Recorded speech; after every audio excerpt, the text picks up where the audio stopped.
হেই everyone, কেমন আছো তোমরা? আশা করি তোমরা সকলে খুব ভালো আছো।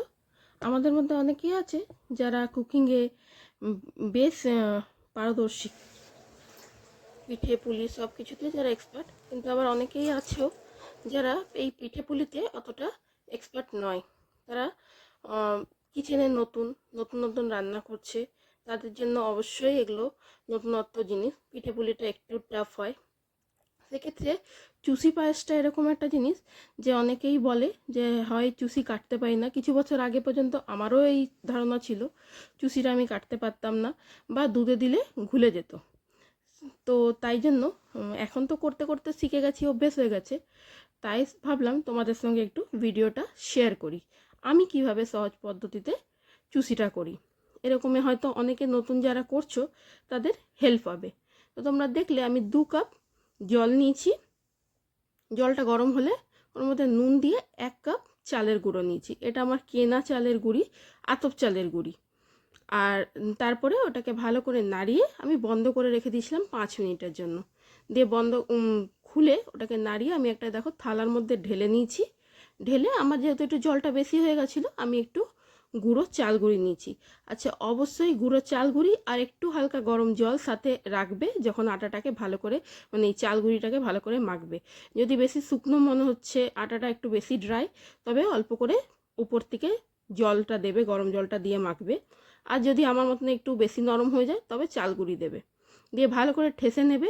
হাতটা পরিষ্কার করবে, না তো হবে না, মনে হবে হাতে চিটে যাচ্ছে। হাতটাকে ভালো করে পরিষ্কার করবে আর হাতে চাল গুঁড়ি লাগাবে।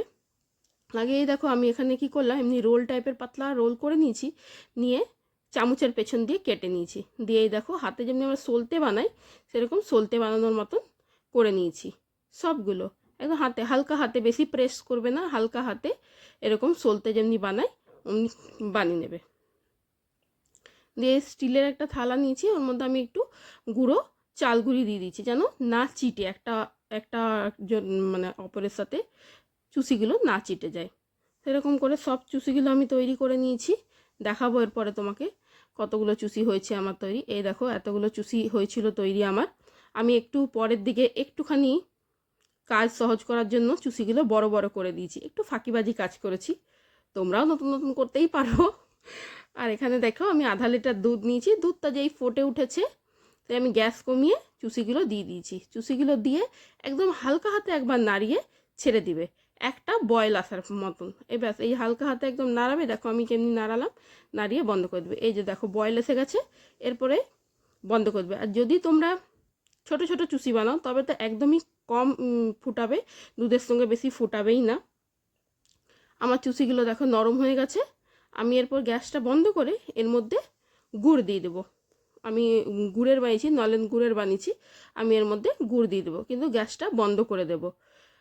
আর যদি তোমরা বলবে আমি চিনি দিয়ে বানাবো, তবে যখন দুধটা ফুটাবে তখন চিনির সঙ্গে, দুধ আর চিনি একসঙ্গে ফুটাবে। চিনির যে জল কাটে দুধের মধ্যে দিলে সেই জল কাটা ভাবটা সরে যাবে, ততক্ষণ পর্যন্ত দুধটা ফুটাবে।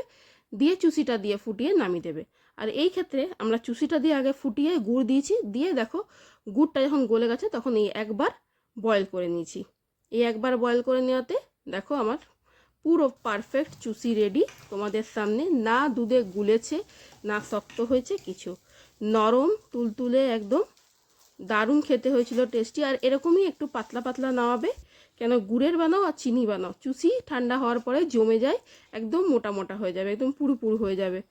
তো তাই জন্য বলবো একটু পাতলা পাতলা নামাবে। এখন মনে হবে পাতলা, ঠান্ডা হতে হতে সেটা জমে যাবে একদম। তো তোমরা দেখলে কত সহজ পদ্ধতিতে আমি চুষি তৈরি করলাম। তোমরা একবার ট্রাই করে দেখো, অতি অবশ্য তোমাদেরটাও ভালো হবে। যদি ভিডিও ভালো লেগে থাকে লাইক শেয়ার সাবস্ক্রাইব করতে ভুলবে না। কমেন্ট করে জানাবে তোমাদের কেমন লাগলো। এই দেখো কি সুন্দর হয়েছে দেখতে। Bye, tata.